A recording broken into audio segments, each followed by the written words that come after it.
You know, I was just out in the Seahawks car, and I was going from Darrington to Marysville, and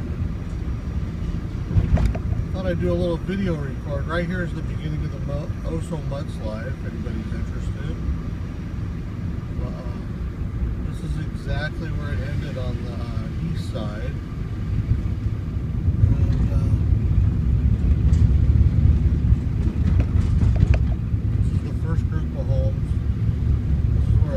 Portion of the people were found that lived over here. Were all found over here. They traveled about a half a mile inside their homes. And then, there's the actual hill that fell. And there was about 50 homes in here, spread out over this mile. And then this was the highest elevated part of the road, so it looks virtually untouched, but you can see how it came up the side because they had to clear it all off. It was hugely destructive. And it left all these mounds out here. Those are like clumps of clay and stuff that were in the mounds. I think that's just where they stopped. And then when this is all done, apparently this will be about 20 feet higher. So it can't, I don't know, that's just what it's called. This part right here was this deep before, 20 feet deeper.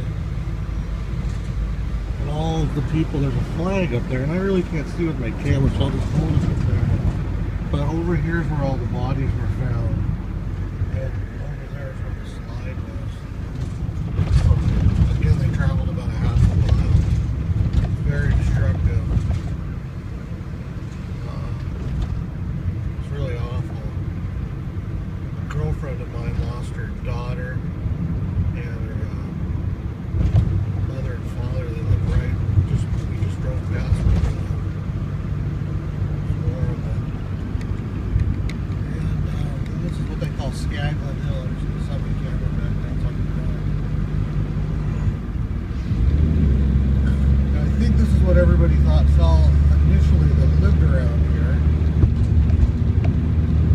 Because this hill was just redone over the last 2 years, because it was actually sliding off the face. It was actually sliding down this hill, and you can't see it right now, but last year down there was a mudslide that was huge that blocked the river.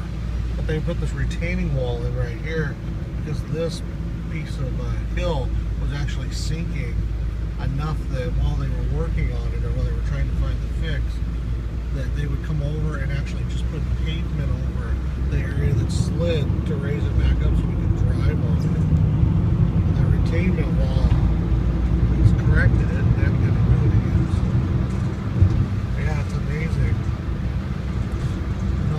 Not really a helicopter view or anything, but a different perspective than maybe you've seen before with the mudslide.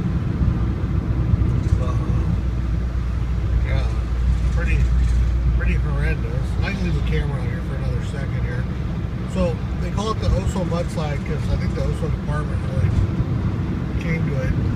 The Oso is actually, well, all these little towns are so blended together. Well, you could call it Oso, but Oso technically is just down the road here, another mile. And all there is a fire department and a grocery store or a gas station that's been in and out of business over the years. And this is where they had everybody parked when they were doing the one lane thing for a few months. And it's been about 3 months since it happened. And I can assure you that it is not normal around here. Everybody's, I don't know, it's really on everybody's mind.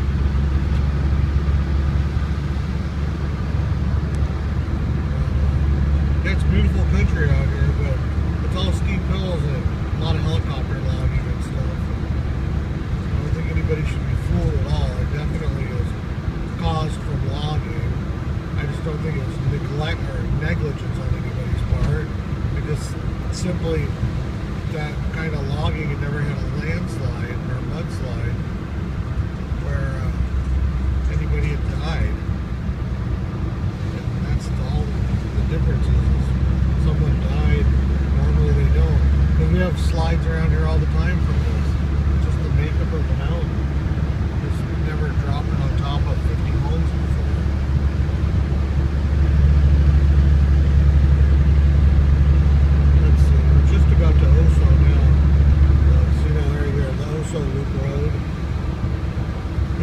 the TV cameras and everything, where this road goes in a Y right here, and go to the left, we're going to go to the right.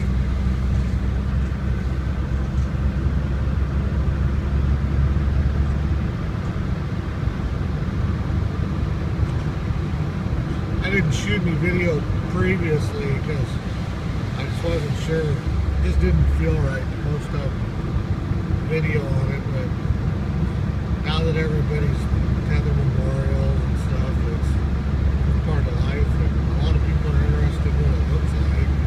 And really, it changes every week now that the construction guys are in there.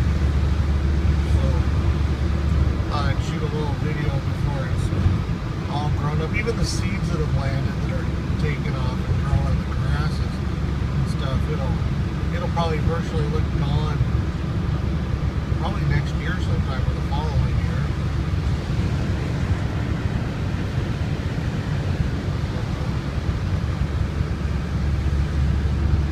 And we're just coming up on the Oso thing, and you can see there's, every once in a while there's a driveway and there's a house back here, but there's very few people that live here.